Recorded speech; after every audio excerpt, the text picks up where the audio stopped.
Hello students. इस video में हम बात करेंगे एक बहुत इम्पोर्टेंट टॉपिक की, जिसका नाम है रेजोनेंस ट्यूब। बच्चों, रेजोनेंस ट्यूब एक क्लोज ऑर्गन पाइप होता है। इसको इस तरह से सिस्टमेटिक बना के हम साउंड की वेलोसिटी फाइंड कर सकते हैं इससे, और एंड करेक्शन भी फाइंड करते हैं। ठीक है। डायग्राम में ये रेजोनेंस ट्यूब का डायग्राम दिख रहा है। ठीक है। इसमें ये एक क्लोज ऑर्गन पाइप है, क्लोज ऑर्गन ट्यूब है ये। इसमें पानी भरा हुआ है और यहाँ से रबड़ की एक ट्यूब होती है, इसको यहाँ एडजस्ट करके एक और पाइप होता है लगा हुआ पानी का, और यहाँ से हम पानी भरते हैं इसमें। ठीक है। ये ग्रीन लाइन से स्टैंड है जिस पर ये टिकी हुई है। ये बीच में एक स्केल बना हुआ है, इससे हम लेंथ मेजर करते हैं जहाँ पे हमें रेजोनेंस मिलता है। ठीक है। तो रेजोनेंस के कॉन्सेप्ट पे ये काम करती है। इसका प्रिंसिपल क्या है इसमें देखो, इसमें when a tuning fork placed at the mouth of tube, यानी ये जो रेजोनेंस ट्यूब है हमारी, जिसको हम क्लोज ऑर्गन पाइप भी कह सकते हैं, इसके माउथ पर अगर एक ट्यूनिंग फॉर्क हम प्लेस करें उसमें वाइब्रेशन प्रोड्यूस करके, ठीक है, तो क्या होगा, place at the mouth of tube, then force vibration of the frequency of tuning fork start. ठीक है। Then forced vibrations of the frequency of tuning fork start. जैसे ही हम ट्यूनिंग फॉर्क को यहाँ पर वाइब्रेट करके इसकी माउथ पर रखेंगे, तो इस ट्यूब के जो एयर कॉलम है इसमें, क्योंकि हमने पानी इसमें इसलिए भर रखा है क्योंकि पानी को का लेवल हम घटा बढ़ा के इस ऑर्गन पाइप की लेंथ को घटा बढ़ा सकते हैं। ठीक है। यहाँ से देखें जरा, देखो इस पॉइंट पे देखें, इसको हम ऊपर नीचे करके यहाँ पे इस लेवल को हम घटा बढ़ा सकते हैं। ठीक है। इससे क्या होगा, ये जो हमारी जो ऑर्गन पाइप है हमारा, इसकी लेंथ घट बढ़ जाएगी, इससे हमारे मोड चेंज हो जाएंगे। ठीक है। फ्रीक्वेंसी के मोड चेंज हो जाएंगे। तो इसका प्रिंसिपल क्या कहता है, when a tuning fork placed at the mouth of tube, then force vibration of the frequency of tuning fork start, यानी ट्यूनिंग फोर्क की फ्रीक्वेंसी के फोर्स ऑसिलेशन इसमें क्या हो जाएंगे, स्टार्ट हो जाएंगे।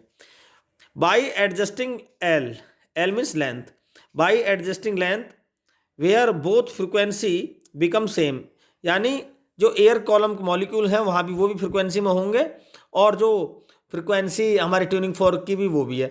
दोनों फ्रिक्वेंसी जब सेम हो जाएंगी तो हम क्या फाइंड करेंगे, हम साउंड फाइंड करेंगे। ठीक है। Then we get sound. तो हमें करना क्या है, हमें इस लेवल को चेंज करके हमें रेजोनेंस की कंडीशन फाइंड करनी है, यानी अपने मोड फाइंड करने हैं। हमें ऐसी वेव फाइंड करनी है, रिजल्टेंट स्टेशनरी वेव, यानी लॉन्गिट्यूडनल स्टेशनरी वेव डेवलप होगी इसमें, जहां हमें साउंड मिले। तो हमें इस एक्सपेरिमेंट को इस तरह से करना होता है, बार बार लैब में जब कराते हैं, ट्यूनिंग फॉर्क से फ्रिक्वेंसी प्रोड्यूस करते हैं, इस पर लेंथ, इसकी जगह जगह हम लेंथ, हर जब भी हम फ्रिक्वेंसी इस पर देंगे, इसके इस सिरे पर, तो डिफरेंट लेंथ पर देते हैं। किसी एक लेंथ पर हमें अच्छी खासी फ्रिक्वेंसी साउंड सुनाई देती है, समझो वही हमारा मोड बन जाता है, कोई सा एक मोड बन जाता है। ठीक है, लेंथ के अकॉर्डिंग। तो इसमें लिखा हुआ है, by adjusting length where both frequency become same, then we get sound. Let L1 and L2 are the wanted length where we get sound. कौन कौन सी लेंथ है वो, दो हो सकती है, तीन हो सकती हैं। तो हमने L1 लेंथ, छोटी लेंथ है, उसको हमने फर्स्ट मोड मान लिया है यहाँ पर। तो फर्स्ट मोड क्या है, लेंथ L1 है। ठीक है।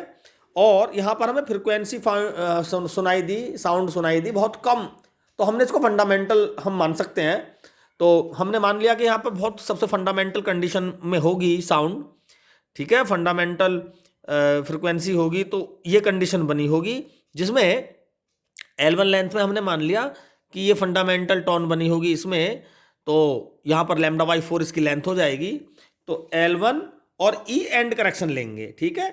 यहाँ जो हमारे एंटी नोड्स हैं इसमें, वो इस ओपन सिरे पर ना होके कुछ ऊंचाई पे होते हैं ना ये। ठीक है, ऐसे।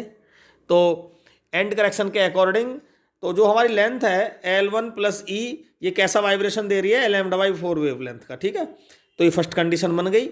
अब सेकंड मोड में हमने यहाँ से लेंथ को चेंज किया, एक्सपेरिमेंट करते हैं। तो इस फर्स्ट कंडीशन के मोड को अब हम बार बार इसी लेंथ पे नहीं लेंगे, अब दूसरी लेंथ भी चाहेंगे, हम देखेंगे इसकी थोड़ी सी लेंथ बढ़ाएंगे और दूसरे मोड को देखेंगे।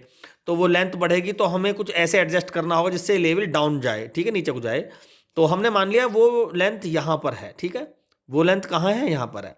तो चूँकि जब हम साउंड को क्रिएट करेंगे यहाँ से तो ये कुछ इस तरह से आएगी, ठीक है, ऐसे इस तरह से चल रही है ना ये। तो ये एक इंसिडेंट वेव है ऐसे ये, और दूसरी हो जाएगी ये रिफ्लेक्टेड। जहाँ भी ये लेवल्स होंगे, यहाँ पर लेवल बनाया यहाँ से रिफ्लेक्ट होगी, यहाँ पे लेवल बनाया यहाँ से रिफ्लेक्ट होगी, ठीक है। तो पहले कंडीशन में हमने केवल यहाँ तक माना, यहाँ पर रोक दिया हमने, ठीक है। दूसरी कंडीशन में हमने यहाँ से हटाया, इसको डाउन किया, यहाँ पे रोक दी, यहाँ पे यहाँ तक आई है और यहाँ से रिफ्लेक्ट होकर चली गई। अब तीसरी कंडीशन में हम इसको और डाउन ले आ सकते हैं, एक्सपेरिमेंट को कितना भी लंबा कर लो, लेवल को हम पानी के लेवल को यहाँ पे ला सकते हैं। तो इंसिडेंट यहाँ तक जाएगी, रिफ्लेक्ट होकर यहाँ से चली जाएगी, इस पॉइंट से ये नोड बन जाएगा यहाँ पर। तो इस तरह से हम जितना भी डाउन लेवल करेंगे हमारी वेव आती रहेगी, और जहाँ पर भी उसको क्लोज मिलेगा, पॉइंट नोड मिलेगा, वहीं से वो नोड बना के रिफ्लेक्ट हो जाएगी, ठीक है। तो इस तरह से तो हम केवल पहला मोड यहाँ पे लिया हमने, लेवल यहाँ बनाया वाटर का, और दूसरा मोड हमने यहाँ बना दिया, ठीक है, यहाँ पे। तो दूसरी कंडीशन, बस दो ही कंडीशन हम इन्वॉल्व करेंगे।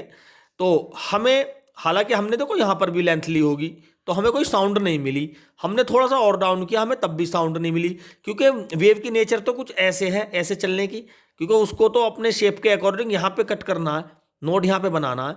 तो जहाँ भी वेव अपनी नोड बनाएगी अपनी लैम्डा वेव लेंथ के अकॉर्डिंग, वहीं पे हमें साउंड मिलेगी, वहीं पे वाइब्रेशन होगा, वहीं पे रेजोनेंस होगा, ठीक है।